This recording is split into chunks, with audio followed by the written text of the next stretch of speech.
Bad Brad Berkwitt Show is all about moving humanity forward and fighting for democracy. And remember, folks, every act of kindness is a little love we leave behind. Hey, folks, the man with the pinky ring and the New York thing. Forget about it. Bad Brad Berkwitt. And welcome to the Bad Brad Berkwitt Show on the Ringside Report web TV channel. Forget about it. My special guest today is an American hero. He came to be known as one of the brave Capitol Police officers who on January 6, 2021, held the line while being totally outnumbered by a bunch of domestic terrorists who stormed the U.S. Capitol on behalf of a lie that then President Donald Trump told him that the U.S. election was stolen. He was severely beaten, as many were that day, and Donald Trump and his cohort, scumbag, treasonous traitors, are responsible for that. He had to retire from the Capitol Police due to the PTSD caused on that horrible day in U.S. history. He was awarded the Presidential Citizenship Award and the Congressional Gold Medal as one of the law enforcement officers who responded to the January 6th attack on the Capitol, and he testified before the House January 6th Select Committee. He is also the author of the book, American Shield, The Immigrant Sergeant Who Defended Democracy, which is out now and hit #1 on Amazon Prime. Ladies and gentlemen, I welcome to my show for the first time to do a 360 conversation today, Aquilino Gonell.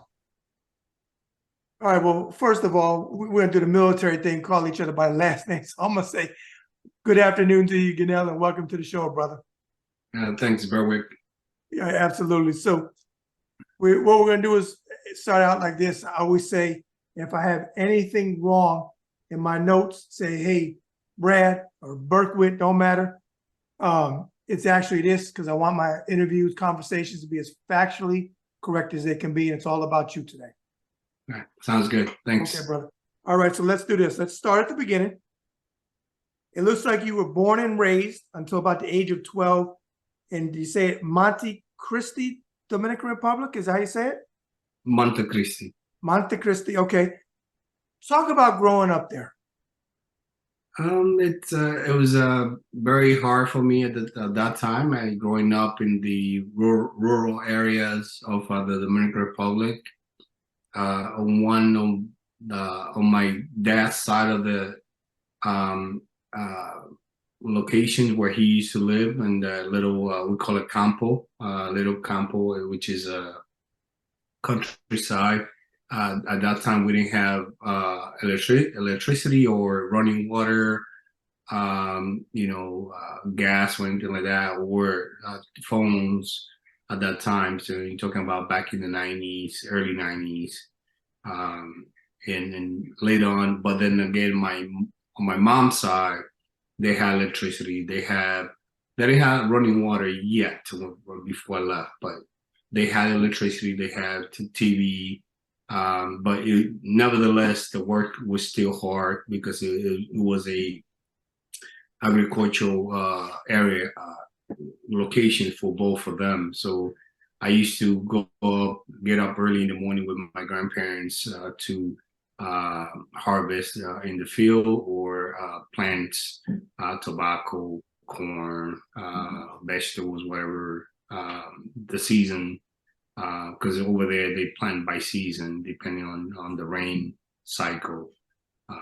So I used to do that growing up, and sometime if it was raining a lot and it was good or it was ripe to plant, they would take me out of school and then send me to the field because that everybody else was doing it. So it was kind of eye-opening, I guess, because here you had to continue school and school continued no matter what. But over there, like, you know what? It's planting season. It's raining. Everybody needs to be in the field, and we take all the kids out, and so they could help. And I'll tell you what, listening to you tell that, Our kids wouldn't be for that today now, would they? I know. Oh, why do I gotta do that, Dad? I don't want to do that. I'm sure that they wouldn't do that. Like I remember back in the days, in order for us to like whenever we get a chance to play, we used to play outside the house, and our parents used to grab a belt or threaten us to say, "You need to get in the house now." Now is no, you need to get out of the house to go play. So it's kind of like backward, the reverse. Yeah, Kids exactly. nowadays they don't do the same thing that we did You back got that right. And a belt, if you raise a belt now, they want to say that's child abuse. That wasn't child then. abuse when we were kids. Yeah, That was, in fact, you didn't even need to get spanked. You just saw the belt and you was yeah, going. or just that look like Exactly. you know what's coming. So Exactly. So it looks like at about the age of 12, you moved with your family to New York City. Is that correct? 12 years old, I immigrated to the United States in New York, Brooklyn, yeah. Okay, which is a place that I love. Talk about now coming from the Dominican Republic to Brooklyn.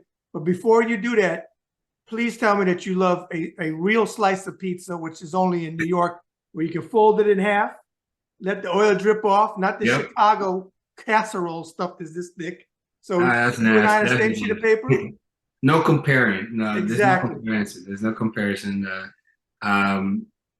Growing up in New York, it was a little tough for me because at that time when I arrived, I only knew three words in English, which was number one, America, and plantains. I didn't know anything else, so it was a struggle for me. But with a lot of dedication, as I speak, talking about it in my book, a lot of perseverance, a lot of struggles and things like that. I overcame a lot of those things, and I was fortunate enough to find a group set of people that guided me to become a better person. Because at some point, I even contemplated going back to the Dominican Republic and staying there. It was not getting an education was not in the cards for me because the financial differences or necessities that we had at that time. And my dad, even though he was around, he was not supporting us the way we should have been, and I struggle with that. So I carve out a lot of those things, a lot of path for me to be successful. It took me a long time, but eventually I did it. I remember in high school, I really struggled with the language, even when I was trying to do my best and be a model student, trying to do my best. Hey, Miss Wilson, can you repeat? But I was saying that in Spanish, and she thought that I was disrupting the classes, so therefore that she would send me to the principal or detention for just simply wanting to wanting her to repeat what she said because I didn't understand or I wanted some clarifications. So it was hard for me to do that. And my relationship with my family, with my father, was not the best, and that pushed me to join the military eventually, because I knew if I would have stayed in that area around that environment, we probably were going to bump heads, and not in a good way. Okay, and that leads into my next question. Looks like on July 23rd, 1999. If that's correct, you raised your hand and took the military oath. Is that the date? Yeah. Okay. I joined the military. Sorry, my dog is here. That's okay.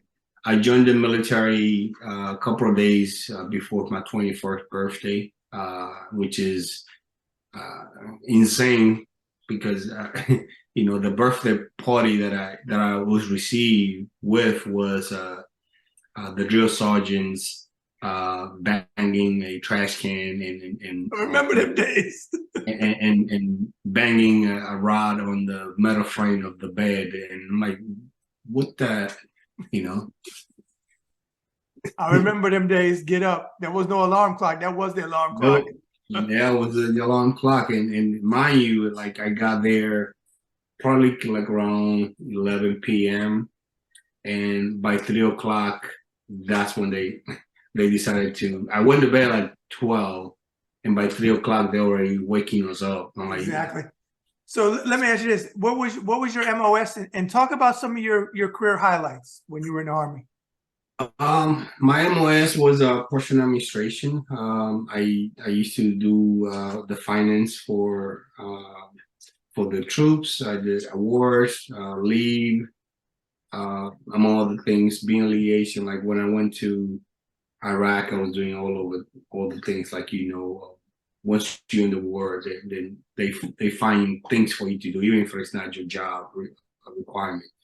But my career highlights, I try to help the soldiers as much as possible, the way, without dismissing them or being different to them, to their needs. So I always try to be conscious of that. I did take my position of my position at that time very seriously, because it deals with a lot of sensitive information that could be leaked out or stolen identities, things like that. So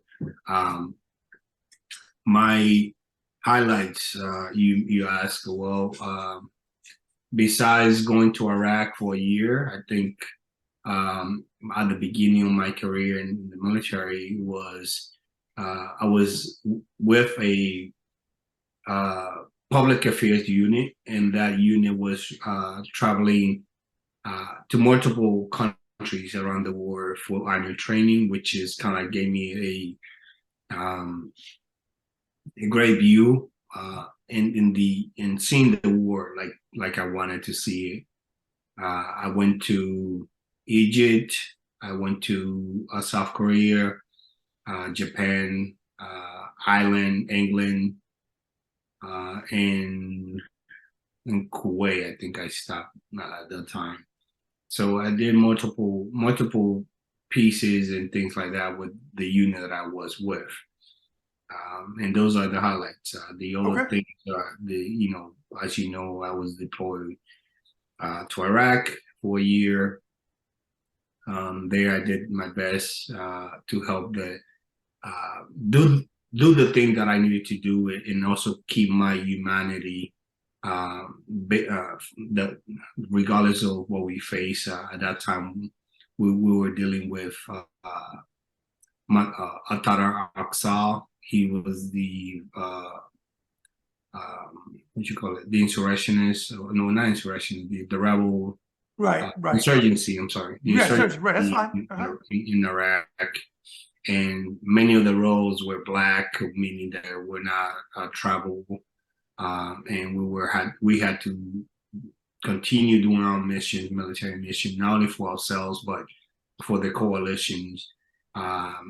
Full supply, fuel supply, ammunition, equipment, things like that, which felt outside of the purview of my job as a personal administration.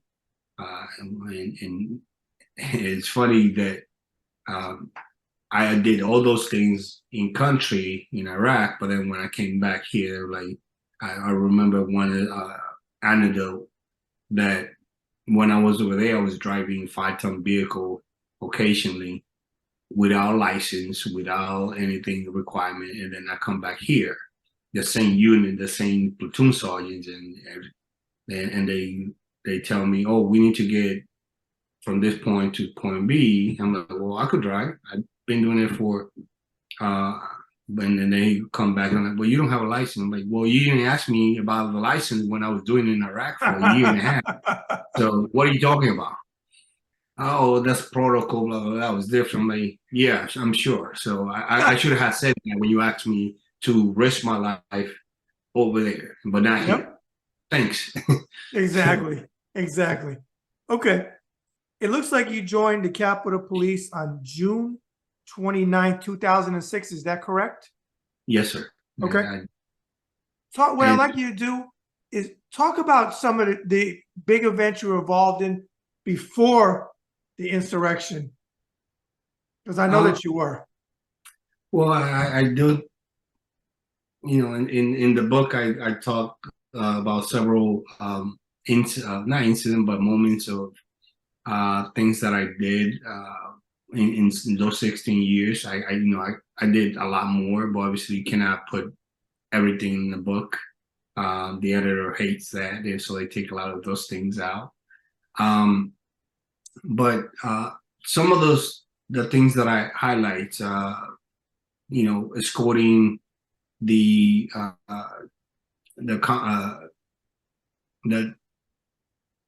Supreme Court nominees to the senators when they were being considered to be justices, or escorting the Russian president. Now they don't like us too much because of the war in Ukraine, but when things were normal and pleasant for everybody, that was one of the highlights. Meeting celebrities, meeting political figures, being there to honor some of the funerals like John McCain, George W. Bush, the oldest World War II soldiers who passed away like 2 years ago, meeting the Joint Chief of Staff, Milley, or I forgot. I'm sorry, the other one for Afghanistan. Just too many things that I had done. Obviously I cannot name them. Right. But, okay. That's plenty right there. General Petraeus. Petraeus. Yep. Do you remember when you came on? I retired in 2006 from the Pentagon. Do you remember the chairman of Joint Chiefs of Staff? He was a Marine, Peter Pace. I probably did see him, but it's a long time ago. So okay. What I want to ask you next is, you've done many interviews and testified before the J6 House Committee. I know you have been asked many questions, but is there one question you've never been asked about that day that you wish that you were asked? And if so, what would be the answer? I did speak about this in the book. Okay. I do consider that January 6th was such a horrific and monumental event in our country, in our history, that the way some of this collecting the evidence of that particular day, that was kind of rushed, in my opinion. I do get it, the idea. I understand why it was done, but nevertheless, I think that the whole Capitol should have been treated like a big crime scene for months and months to be explored or collected properly, all those evidence. Because I get the need to rush back and open the government after the attack, but all the evidence that was cleaned up, and we did collect a lot of evidence, it just, in my opinion, there should have been a lot more. If you look at a lot of things should have been preserved. For example, the shield that I use, it was broken by one of the rioters. I turned the shield back to the Capitol Police because, after each event, we collect them and we put them away. But then when I requested back for a trial case, I was told that my shield has been destroyed because the life of the items of the shield expired. So therefore they couldn't use it anymore. But I'm like, what about for evidence? That was, I could have used that for my cases coming forward. I mean, but with roughly 40 to 50 cases that I know of. and that's only the ones that I identified myself on, and there are many others that have not been identified. So I think reopening the Capitol was one of the biggest things that I think should have been done differently, and because of the amount of evidence that it was available or at the Capitol. And like I said, we did collect a lot of evidence. I think it should have been more thoroughly. And the Capitol, maybe the chambers could have been open, but certain area needed to be done more thoroughly. Okay. If there's one thing that you would like to stress to the entire world about what you endured because of domestic terrorists who attacked the U.S. Capitol on your watch due to Donald Trump lying to them about an election that was not stolen, what would it be? I think one of the things that people need to understand is that what we did, as our number as we were, as overwhelmed as we were, we did our job. None of the members of Congress or the senators or their staff were hurt physically, emotionally, and mentally. Yes, they were. But that is a different type of injuries. And what we did, we protect them. We allowed them to get to their safe area, to their safe house, or leave the Capitol together. In my opinion, if that group of people, the rioters who were attacking the Capitol, if that was Antifa or Muslims or Latinos or whatever other groups they were, or they want to trading for, if that group was a different group than other than Trump supporters, I'm sure that they will be praising the Capitol Police, their actions, and what we did to protect the Republican, well, not just the Republican, but the people, everybody inside the Capitol. Because what we did, we didn't do it because there were Republicans or Democrat or independent, gay, straight, or what religions. Mm-hmm. We did it because it was our job, and we did our job, kept them safe. Now, we did it the best way that we could, and we did it with what we had at hand, and what was available to us. We didn't have no backup from the president. We didn't have no assistance from a lot of agencies until an hour and a half into or two. So it was just mainly Capitol Police first, and then Metropolitan Police, which literally rescue our asses. I'm not saying that to be hyperbolic about it. They literally help us, rescue us, because we were outnumbered, outsized, overwhelmed, and being attacked on multiple fronts.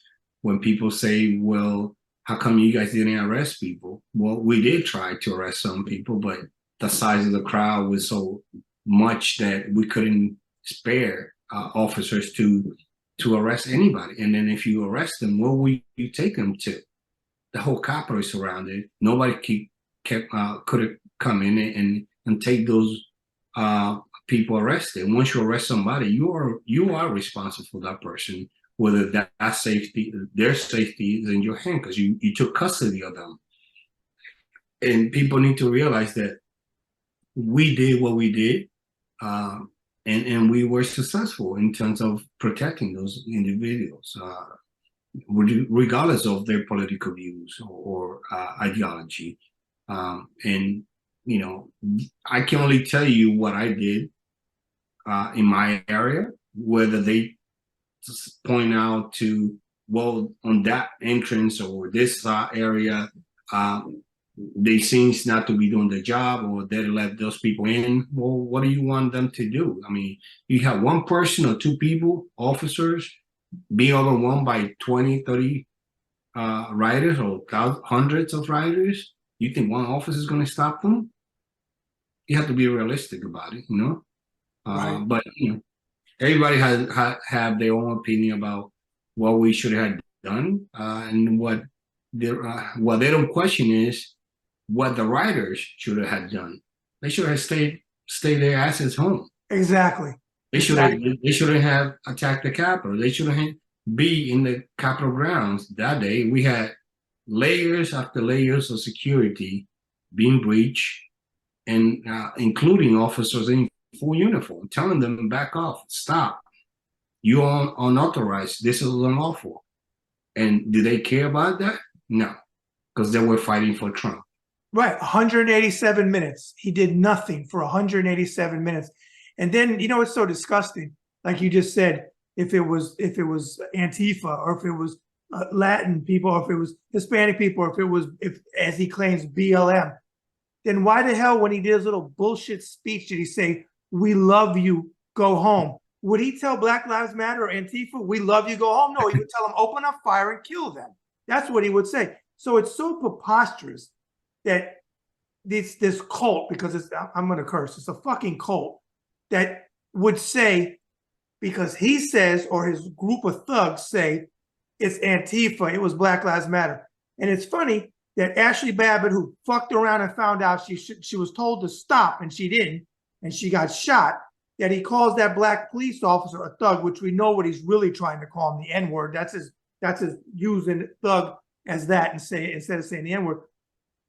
That nobody, you said Republicans, when you guys, and I asked Harry this when you and I and Harry and Olivia were at the mixer when I was with Vote Vets in DC a couple weeks ago, and I remember this, the only Republicans that went, I verified this with Harry, that went to the memorial was Liz Cheney and her father, Dick Cheney. There was no one, not Ted Cruz, not Josh Hawley, who raised his fist, and all of them. Nobody went. Like you said, if it would have been BLM or all of them, like you just said, and you said it perfectly, they would have been praised. Trump would have wanted to give them medals. He'd probably have them down to Mar-a-Lago for some hamburgers or whatever he gives out there. So it's utter BS. The other question I want to ask you is, when you see people that are still with Trump that minimize, including Republicans that are in the House and in the Senate, really in the House, but there's some senators too, that to this day don't, former Vice President Pence, who just said it was just a J in January, when his ass was running out there with his wife and his daughter. He leaves that part out. Yeah. But when you see it now, as somebody that cares about humanity, and put your ass on the line that day, what goes through your mind?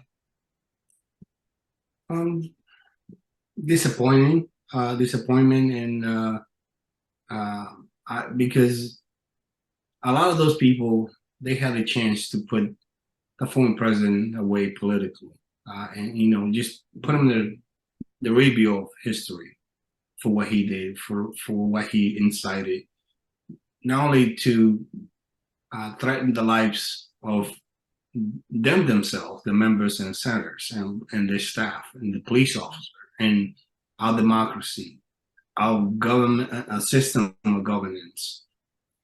When you said Mike Pence was at the Capitol when this was happening, and they threatened to hang him, and they chanted, "Hang Mike Pence," not "hang with Mike Pence," but "hang Mike Pence."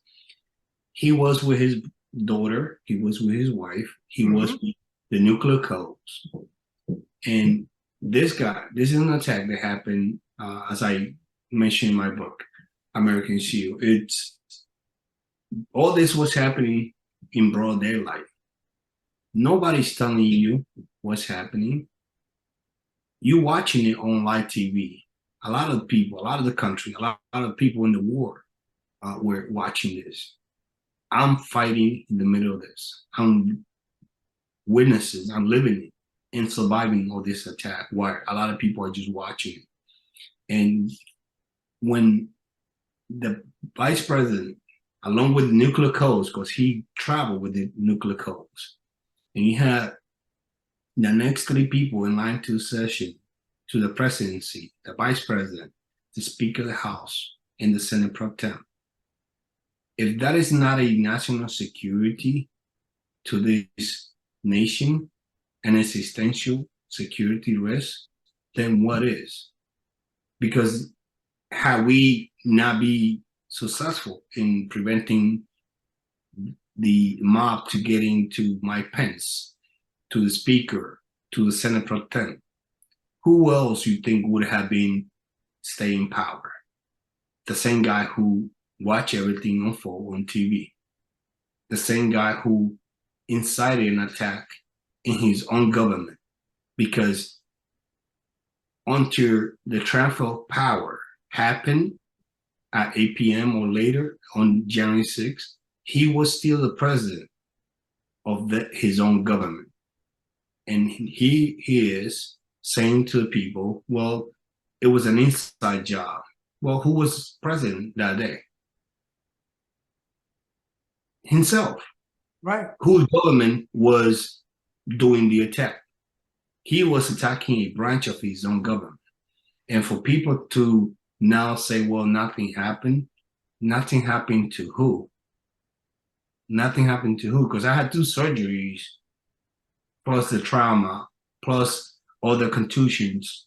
And I'm only one of more than 140 officers who officially we reported our injuries. But there are many officers who didn't do that, who stayed quiet and did their job and went about, even when they were hurt and injured, they continued to do their job for days and months. You know, they saw what happened to their colleagues. They saw what happened to us. They saw how the threats, and a lot of Republicans, they were fearful so much that they were running for their lives. Yeah, Josh Hawley. You know, January 6th, they knew who to blame. They knew, and they put the blame on the former president. Mm-hmm. When within a day or 2 or 3 weeks, a week, they were trying to explain what happened. But on January 6th, they were running for their lives, and we risked our lives. While they were rushing to their safety, we put our bodies and lives in front of the danger. So to give them a chance for them to escape, thinking that they were going to reciprocate and do the right thing. And even on the same day of the attack, they continue doing the rhetoric that led to January 6th. Yeah. So my colleagues, like Brian Signey, he died as a result of January 6th. I could have been one of those officers that died on that day, because I was getting crushed, just like Daniel Hodges was being crushed with the door frame. I was literally behind him, and I could hear that shrieking scream that he was doing. And people don't realize how bad it was for us, because they were not there. The officers and the rioters who were there in that tunnel, we know how bad it was. And we thought that was the only entrance that the rioters were trying to get in. And we did our best to not let them in. And we didn't let anybody in that was not authorized. I believe we let 2 people, or 1, and that was because of medical assistance they requested, and they couldn't breathe, or they claimed that they had asthma. And, you know, that person I know died later on, months later, because he contracted COVID. And you can imagine, I was very devastated that he couldn't go to court and face the justice system before he passed away. But I was very devastated about that. Do I have sympathy for them? No, I don't. Because these are grown adults. There were people listening to what this other individual was telling them, even though they knew it was not true. And now they go to court and say, well, I let my emotion get the best out of me. Yeah. I shouldn't have followed the crowd. Mm-hmm. They're only saying that because they want leniency from the court. Exactly. Not because they were atoning for it, or that they had a genuine remorse about what they did. Because they attacked me in full uniform. in full uniform and didn't care whether I was a police officer or not. They were saying, if I have to go through you, I'll go through you. Yep. And all the racial, like Harriet's about, all the racial, the N-word being called and all that stuff that you guys endured that day. And to your talking point of how they changed, Lindsey Graham, count me out, he said on the floor. I'm done.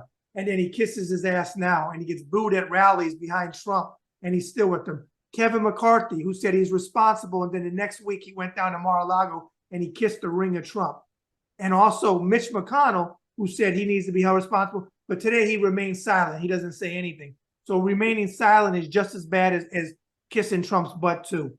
Well, it's funny that you mentioned Mitch McConnell, because when he had the opportunity to actually do something meaningful, like supporting the bipartisan commission that it passed on the House side, to do kind of like a 9/11 style investigation, he literally went and called his conference for political favors and say, "Hey, do me a favor and vote against this." This is coming from the same guy who, during the impeachment after Trump got acquitted, not acquitted. Acquitted. Once he didn't find him culpable enough to incite the mob on January 6th, on during the trial, he goes and said, well, he's not being held responsible yet, meaning that we can't hold him accountable because he was in office and he was about to leave. But when he, and his rationale was, well, don't hold him accountable because he's leaving in about a week or two. And then when, after the fact that he leaves office, then he said, well, we can't hold him accountable because he's a former president. So he created a new standard to hold people accountable, regardless who they are.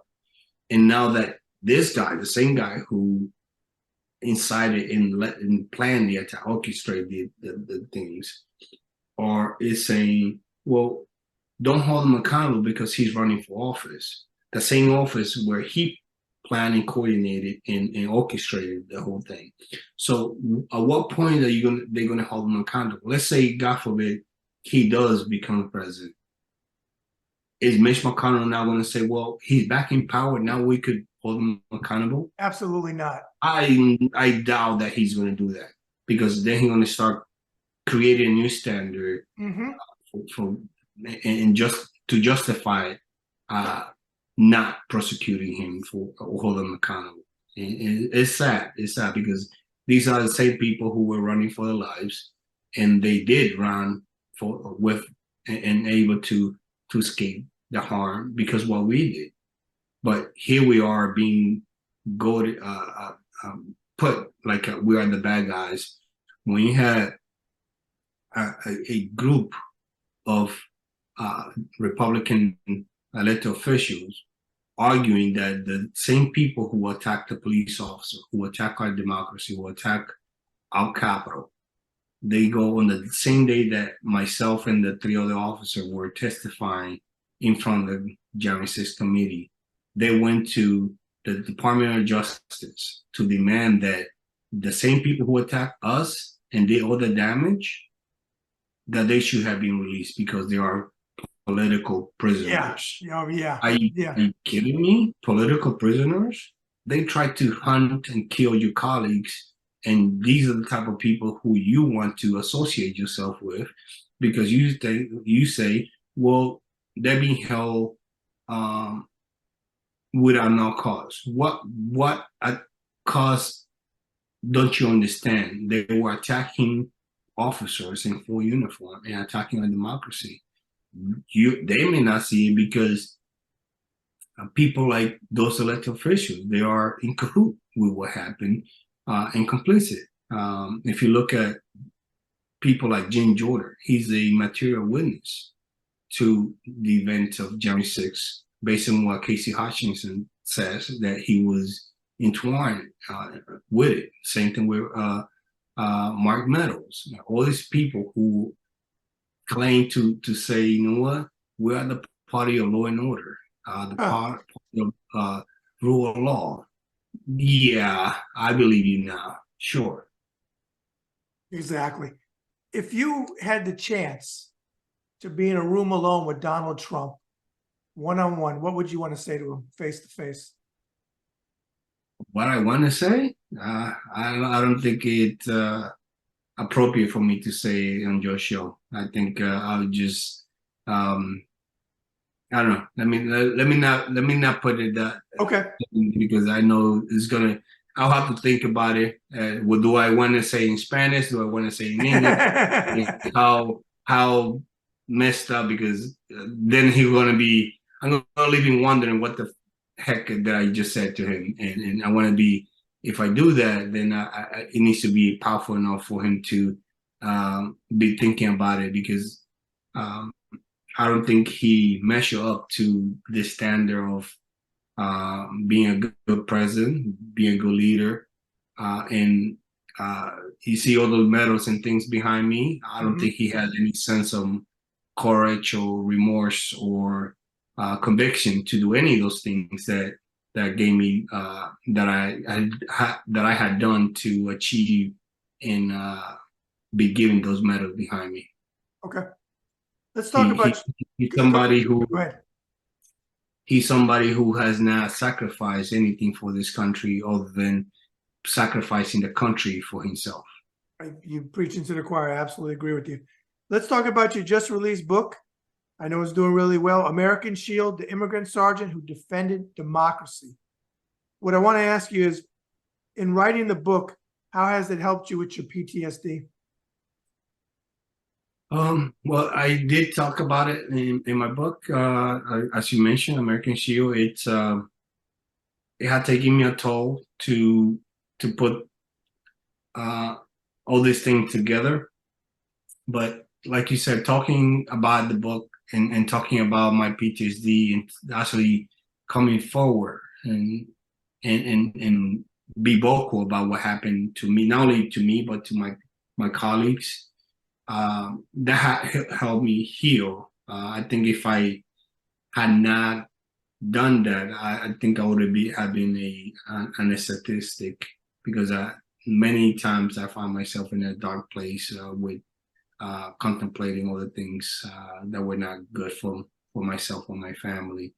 The good thing is, based on because when I returned from Iraq, I knew that I had PTSD and I got treated for it.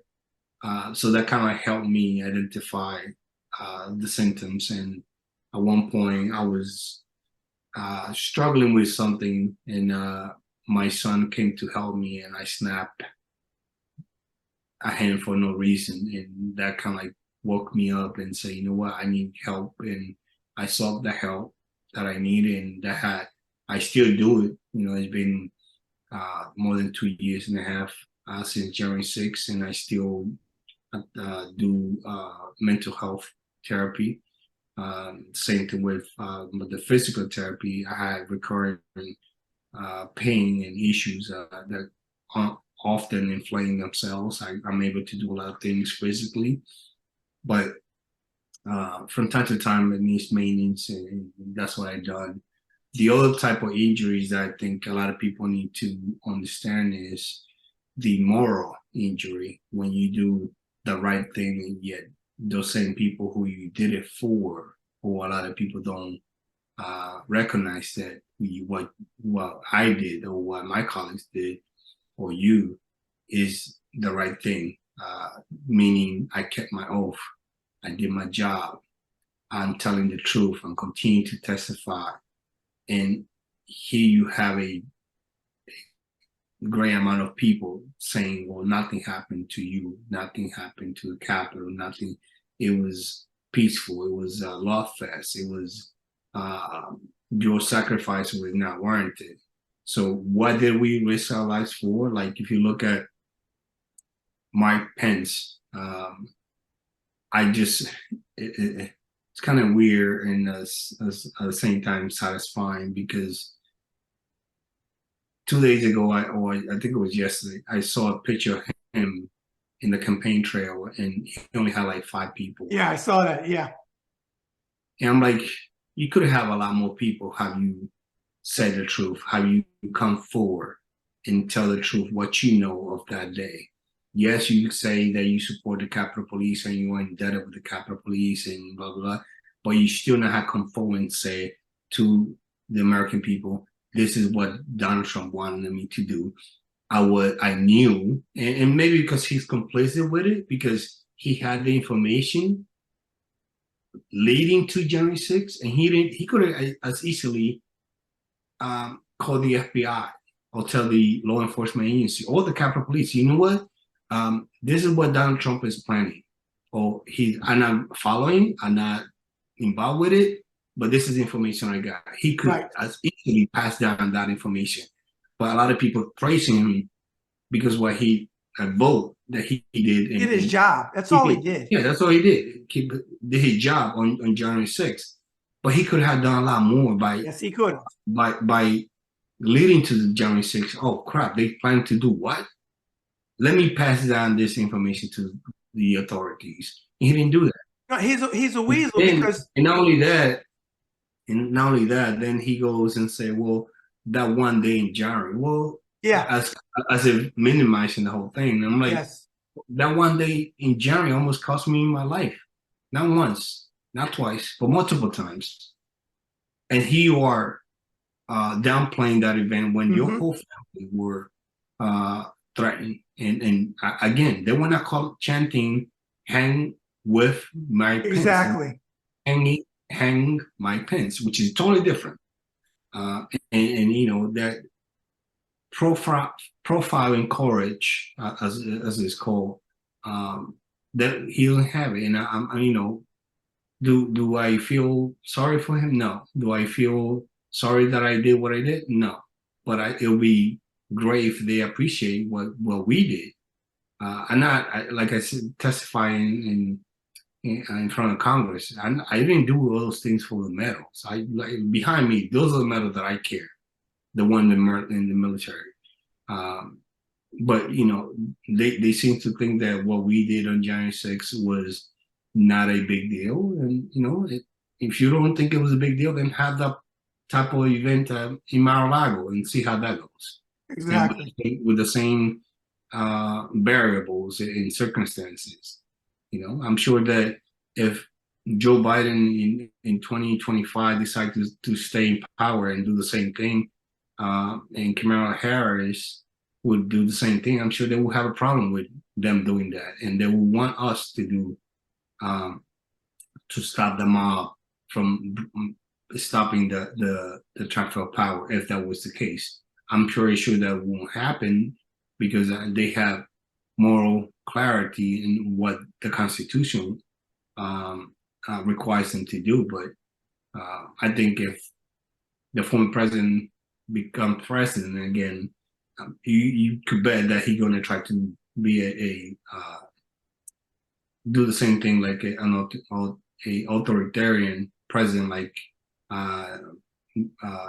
the president of China and Russia. Yeah, completely do away with the checks and balances and presidential limitations. You know, I agree. I think it's going to be a total revenge. And then think about it. You know, we're all about peaceful transition of power. But if, say, Trump won next year and he has an inauguration, I mean, how can you? I can't even see President Biden going to inauguration for Trump or anybody in the Democratic Party going there. This man is a treasonous traitor. He, as you said, he caused January 6th. All the stuff that he did with Ukraine, he got impeached twice. He's all these cases against him.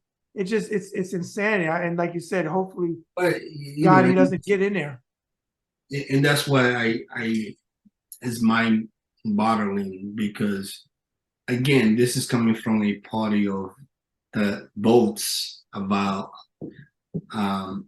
being the party of rule of law, law and order, and here they're putting this guy who had desecrated and disseminated a lot of the institutions that continue to be the pillars of our democracy.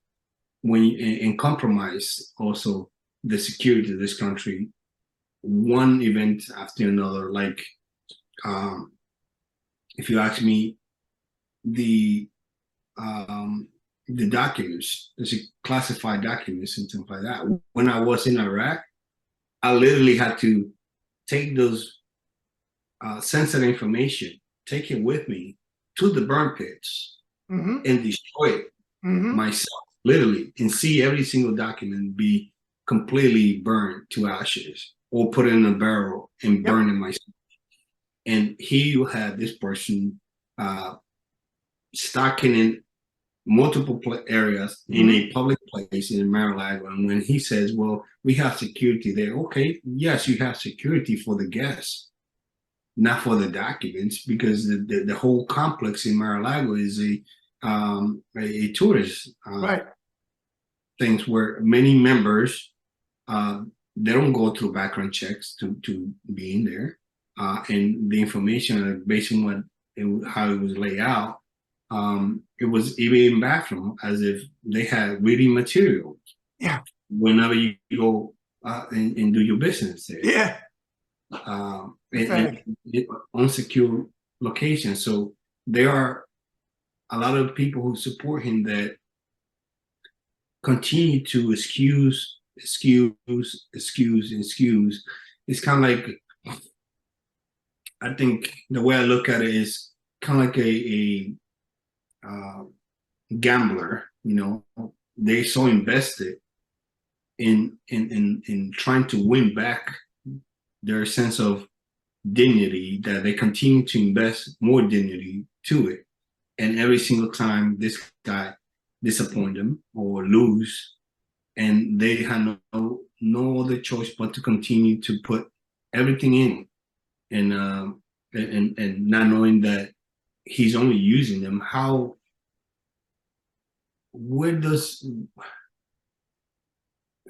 Here's another thing. How can you justify a billionaire or a millionaire asking you for money for his own legal situation when you don't have a lot of money, but you are one of the poor, and you think that he cares about you when he's a millionaire? He's your champion. What have he had done to better your life? Because all those people who have gone through January 6th court system and are being held accountable, is he helping them? No. He's ruining not only my life by taking my career away, because what those people did, but those people also ruined their lives on his behalf. And here they are still even getting punished and be held accountable for what they did. They continue to defy and support this guy, not knowing that he don't care about you, he don't care about anybody else. The only person that he cares is about his own high. As long as you are a disposable person to him, once you become a liability to him, he's going to throw you out, kind of like he did with Michael Cohen, Mark Meadows, Esperts, William Barr, and most recently with the cranking. I mean, are you seriously? He's Cindy Power, like he don't know her. He don't know her, but she was in his team. Sure, I'm pretty sure if Ivanka comes out and say something about him, no, I don't know her either. Yeah, I need a DNA test to prove she's my daughter. Yeah, but that's on them. I mean, and their people, because I know what I did was what it was required of me. I did my oath. I kept my oath. Whether they criticize me because of the way I talk or me crying on TV, hey, that's a human emotion. At least I cried. I'm not kissing somebody behind like they are, pretending that this guy is a god. Because at this point they think it's Trump, Jesus, and then Reagan, not Jesus on top. No. It's, You know what? You know what I've said? I've said if Jesus, and people laugh, but I'm being serious.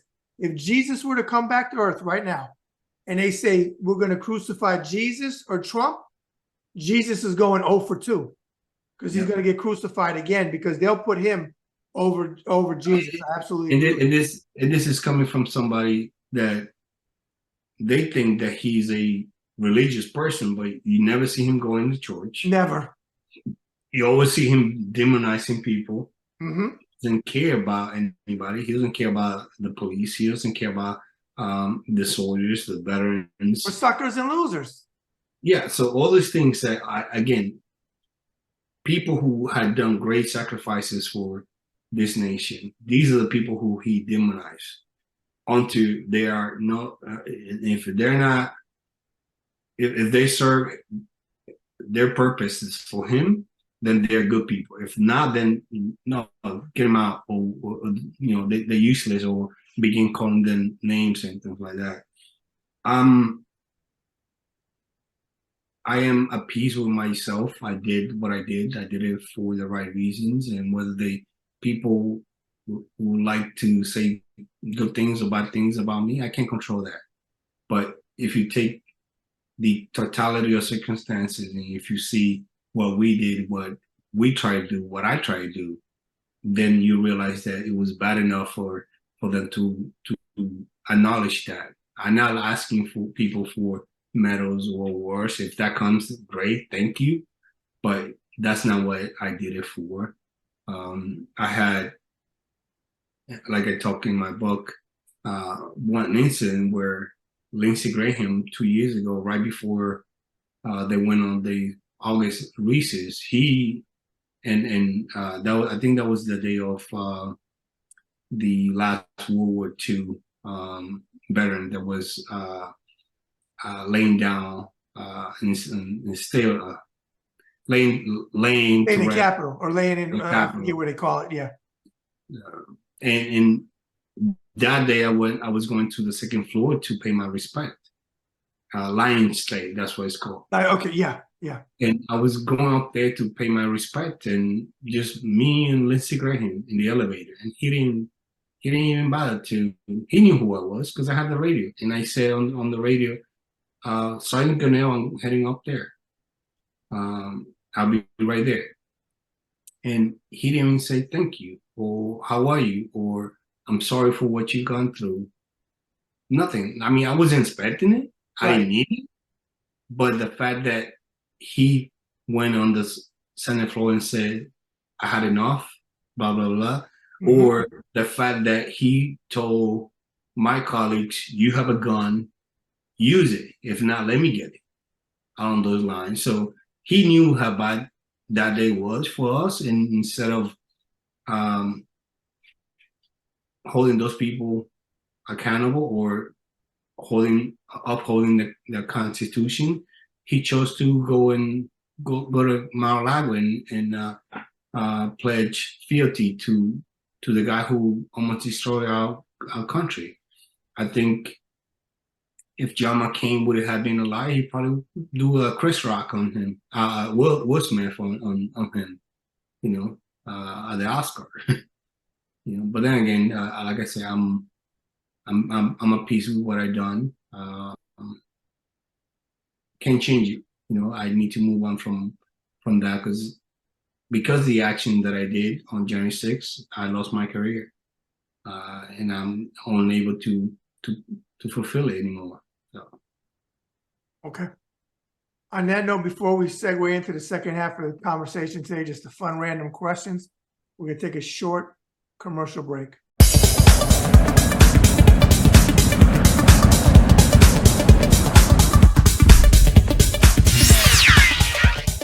Hey folks, this is Bad Brad Berkwitt, the host of the Bad Brad Berkwitt Show on the Ringside Report web TV channel. And I want to talk to you about sponsorship.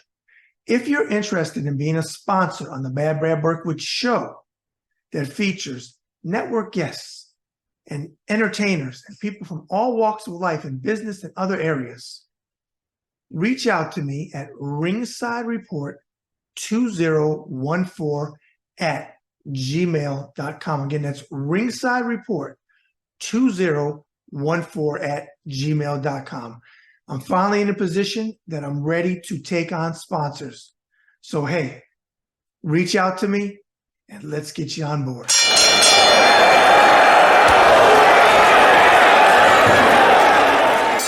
I want to talk to you about my book, Boxing Interviews of a Lifetime. If you watch my show, The Bad Brett Berkwitt Show, you know that I love doing 360 conversations with all types of people. Well, I made my bones in boxing over a quarter of a century ago, interviewing world champion boxers, people in the sport, and entertainers that love the sport of boxing, which led to my induction into the Florida Boxing Hall of Fame in June of 2021. And that's the ring that you see me wear all the time on my show. Well, if you like to pick up my book, Boxing Interviews of a Lifetime, go to authorhouse.com. Again, it's authorhouse.com. And if you would like to get it personally inscribed or inscribed for somebody that you're sending it to as a gift, you can reach out to me and we can arrange for something as well. All right, we're now back. Now, the second half is just fun random questions. Whatever comes in your head, that's the right answer. You ready to go? Yep. Okay. What is your favorite types of movies? My favorite type of movie, I think I had two. One is The Matrix, and Saving Private Ryan, I would say. Okay. So you like military, you like action type of movies? Yeah. Okay. What is your favorite TV show of all time? Probably Lost. Okay. Do you have a favorite musical band or singer that you really like? Too many. Most of them they are Dominican descent. It's where I grew up. So. Okay. All right. Off the top of your head, what is one positive childhood memory that comes to mind for you?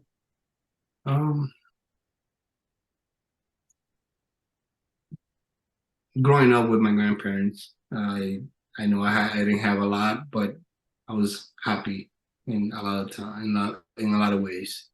That now you see kids nowadays growing up differently and kind of like be taken care of rather than taking care of themselves. Okay. What is your favorite noise or sound you like to hear? Probably water down the river. Okay. All right. Flip that. Least favorite noise or sound. Things from the Capitol. Yeah. In terms of what happened in January 6th. I have heard a lot of those things through videos and interviews and things like that. It's kind of like somewhat sanitized, but I had to do it for court cases, and so I have to man up and do it. Okay, I understand that would be it. What is your favorite food? Pizza from New York is one, but a lot of things are Dominican food, which I know how to cook myself, so I do it often. So. Okay. What is the first job that you ever had on the books? On the books,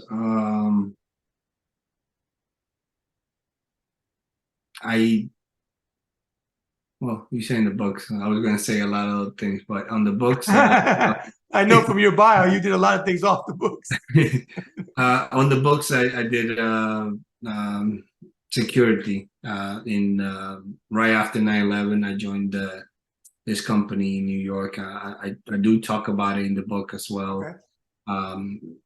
It was right next to the Federal Reserves in New York, Chase Manhattan Bank, or working under a security company called Bell Securities. And I started first working Ann Taylor for about 3 or 4 days, and then as I went, no, we need you Chase Manhattan Bank. They need security there, so I literally think by October or early October 2001, they assigned me to work there. I was there for I think 6 to 8 months. And then Chase Manhattan Bank, I think they were, but what I was told was that Chase Manhattan Bank was going to convert the security guards to actual police officers, or that they were going to hire the people who were working at that site to make them permanent Chase Manhattan security officers. And once that didn't pan out, then I said, well, why am I risking my life if I only have a radio and I cannot do police work? So I might as well just apply for police officer, and I became a police officer. Okay. Where is your favorite place to go on vacation? The Dominican Republic, obviously, but as long as it's nice and peaceful, I'm down. Okay. I see a lot of pictures you put up on Twitter, like the one you went to with the pumpkin patch, I think, yesterday or over the weekend. Yeah, that was yesterday. I spent doing family things. I try to not to do a lot of be around whenever I can, but now I think the book thing is coming up, so I'm going to be away for traveling a little bit. So I'm trying to do a couple of things before I leave and create some memories. Great. If you could meet one person from any time in history, dead or alive, any walk of life, who would you like to meet, and what would you like to talk to them about? Ooh, that's a tough one. I think probably my grandfather Filho. He passed away tragically in an accident, which I talk in my book. So I guess a lot of things were left unsaid, and also a lot of things happened since I talked to him that he probably would have had, and not probably, I'm sure he will be proud of what I had done and who I become.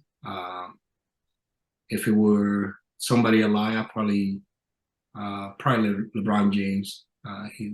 He's one of my, or Michael Jordan. Both of them are.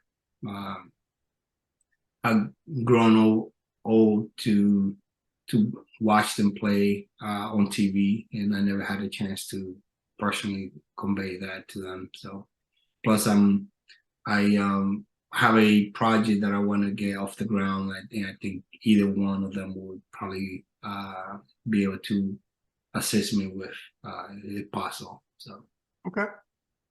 With everything we discussed today, if you had to sum yourself up in a few thoughts as a human being, what would you say? Sacrifice a lot of things.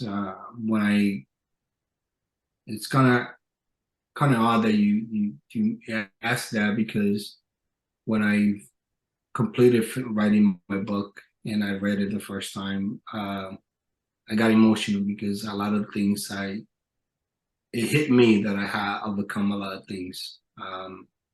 Normally when something happened to you, you don't think about it too much, and that's life. You gotta get better and keep moving, or make things better for yourself. And reading the book is poignant, is very powerful, emotional, because you could see that there's a pattern of me overcoming a lot of things throughout the years, and it wasn't because things were made up or invented to fit a narrative, or these are things that actually happened to me. So, like, seeing everything put together in a way that it shows the reader and it points it out, like, wow, this is incredible story. Like, I never thought about that. Like, I always had in my mind, like, well, I don't have enough to write a freaking book. I never had a January 6th never happened, I wouldn't even think about it. Nobody would know who I am and who I was other than my family. And, but like reading the book itself, you're going to see once you read it that I had gone through a lot of things, and I have overcome those things, and I'm still alive. I'm still continuing to do my best to contribute one way or the other to this great nation, because what that one opportunity that I received to come here legally and also do the best thing I could to better myself and contribute to this country. I am one of the few people, I guess you could say, that have received the medal, the Congressional Medal, and the Presidential Citizenship Award. I'm the only Dominican who have received that from here in the United States. So a lot of people there in the Dominican Republic, they see that and see me as a role model. But I didn't do all those things for medal. I did it because of my job, and I cost me sacrificed a lot, and also cost me my career and my health. And I'm trying to find something to do after policing, and I think people will be able to enjoy my thoughts and what I have become if they read the book themselves. And please, if you can, spread the word. Tell your friends, buy the book for your friends for Christmas gift or any special occasion before, or, just buy it and post it on Social Truth. Maybe Trump and his people follow it, they'll buy it, even if it is to burn it or use it, or ban it, or I don't know. But it'll help me. That's the New Yorker in you, man. The New Yorker just came out of you on that line. Okay, just in case, but use it as a table balancing, I don't know. Just buy it. I hear you. Help me out. I hear you. Finally, what is your message or hope for humanity, which this show is all about? Our democracy is very fragile, and it takes a lot. As you can see, based on the events of the past 2 years and a half, it takes people need to think carefully who they elect and put in a position of power. If you do, then make sure that you have somebody who has a good moral compass, somebody who you don't have to decipher whether they have your back or not, or decipher them whether they're going to support the Constitution or not. The former president, really, you want him back? Really? Look what he did to not only to our country, but to the Capitol, but to our intelligence community, to our elections officials, to the press. Do you really want Joe Biden or somebody else doing the same thing that he's done? I doubt it. Like, he has so many disqualifying bullets or points that you continue to excuse. And had it been somebody else, you would have asked for resignation a long time ago. Mm-hmm. When people say, well, Hunter Biden laptop, okay, what about Jared and Ivanka trade practices in China? You don't care about that. Or the Saudi, just be consistent about it. It's hypocrisy. I don't care whether you find your political views or not. Just be consistent about it. Be consistent, because if you hold one person accountable for moving the coffee table from one end to the other one, just don't be pissed about it when the other side does it. Do it when consistent. Like Mitt Romney said it recently, like all these Republicans in Congress right now, they only care about the deficit now, but they didn't care about the other time when Trump and them Ran it up. raised it up, the deficit. You didn't care about them. Oh, that was then. Oh, that was my guy. Well, it's unsustainable. Well, it was unsustainable back then, but now you're making a big deal out of it. Come on, be realistic. Just be consistent about it, and people are going to reward you for it. Okay. Give the viewers your social media platforms where they can find you. You can find me on X, Sergeant at Sergeant AQGO. Also on well, I don't remember the other ones, but I am on the other one, TikTok, Instagram, and Facebook as well. So probably the same thing, Sergeant AQGO. Okay. And as far as your book, I know you can pick it up online. Or just search for me by name. I'm sure it'll pop right. up. No, but I'm saying I know they could buy it online because I researched. Yes. Is it in the stores or is it just online? It's pre-order. You could pre-order on both languages. In English, you could do Barnes and Nobles. Wherever you buy your books, normally buy your books. That's where you're gonna find it. The same way in Spanish, you're gonna find it in translated. Escudo Americano. It's the same thing, the same last name. So just search for me by first name. It'll come up both on the social media for platforms and also for the book search as well. Okay. I'm going to close out with a few thoughts and then give you back the mic to close out completely. First of all, I appreciate you coming on today. Thank you very much. Thank you for having me. Absolutely. I want you to know I don't give a shit what anybody else fucking thinks, and I'm cursing. You're a hero. You'll always be a hero. And what you did, I watched in real time and I was disgusted, and I'm still disgusted by it. And the fact that people from and it's not the Democrats, you can blame the Democrats for a lot of stuff, but you can't blame them for this one. The Republican Party in power doesn't give a shit about what happened on January 6th or what happened to you and your fellow officers. And I find that disgusting. As an equal to that, I find it disgusting of any veteran, and I've said it on my show many times, that went to the Capitol on January 6th. I don't give a shit what they have medically wrong with them. They should lose their VA benefits. They should be prosecuted. They should be thrown to fucking jail because they took an oath just like you did and I did. We raised our hand. We both have shadow boxes here, and they shitted on the Constitution oath that you and I took. I know what you endured, not physically, but I watched it, and I've seen so much coverage of it to the point where I've cried.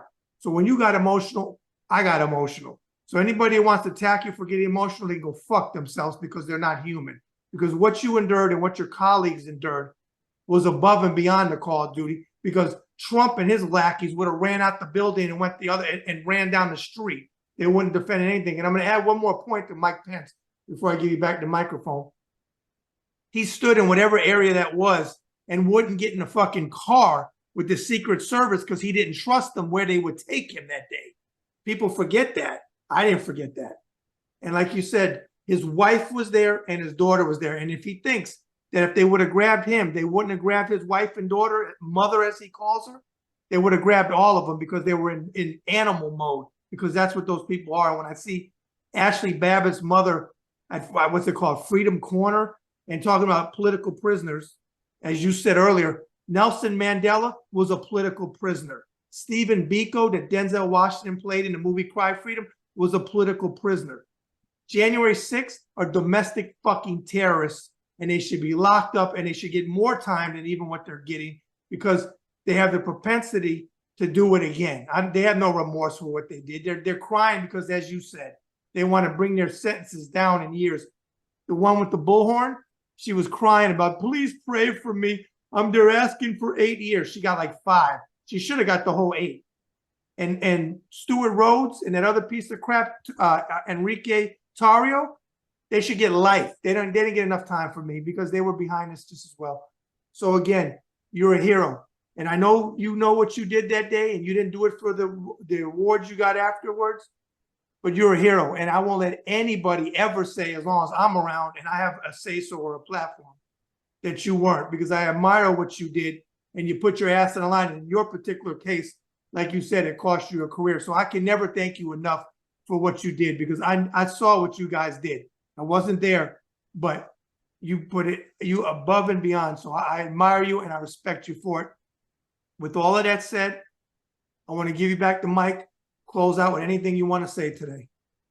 Well, once again, thank you for having me in your show. I do want people to realize that one thing is that if I had to do it all over again, I probably would do it again. The only difference is that, and they need to keep in mind, is that I would do it again to help you. If you are running, even if I don't agree with the things that you say, they say or not, I'm more likely to giving them a hand if they're falling off a bridge or a cliff and running into a burning building than the former president. Because if you remember, he says that he has your back, but he doesn't have your back. And whatever you do, you're only useful to him until you're no longer useful for his purpose. And he will throw you under the bus. And on the other hand, I don't have to know you. I don't have to agree with what you said or done, but I'm more likely going to try to help you regardless of that, because that's how I am. That's how I grew up. If it costs my life, well, I mean, what can I do? At least I died doing something good, and helping making this world a little bit better. But just know that officers and people like us, we had the intention of helping, not like the other person just keep saying that he wants to help you and he only wants to help himself. I want to end up on a positive note and say, you know, whatever your political views and ideologies or not, just be respectful of other people. You don't have to agree with everything I say or do, but I don't have to agree with what you think or do. And just because the math or your beliefs doesn't make it a proof that you are right, or I had to follow what you said, because I don't have to agree with you. That's the beauty of living in this free country. I don't have to follow you. The way you think is not how a lot of people think, and it doesn't make it a fact whether you agree or disagree or what you think. You know, 1 + 2 is 3, not 4, not 6. You know, you could believe that, you know, you're being persecuted. If that's not the case, then it's not the case. You know, I'm probably going to get you committed to a mental place. But, you know, even with that, you still have the freedom to think about it. Whether people are going to believe you or not, then that's on you. So just be careful what you believe and whether you try to other people think that they should believe, you know. But thank you. God bless you. And I appreciate your time. I appreciate yours too. All right, brother. Again, if you need anything, you need to get something out, you got access to me now. You send me a text. I'll bring you back on the show anytime you need. Yeah, and again, and I'll leave you this this book right here, American Shield. It's very powerful, very poignant. It reads well. It has a lot of events and things that happened that I overcome. If you have time, if you have the resources to purchase this, please do. It will help me and my family to continue to move forward and trying to figure out what to do with my life after policing. And I hope you like it. Happy reading. Good. On that note, take care, brother. Thanks, sir.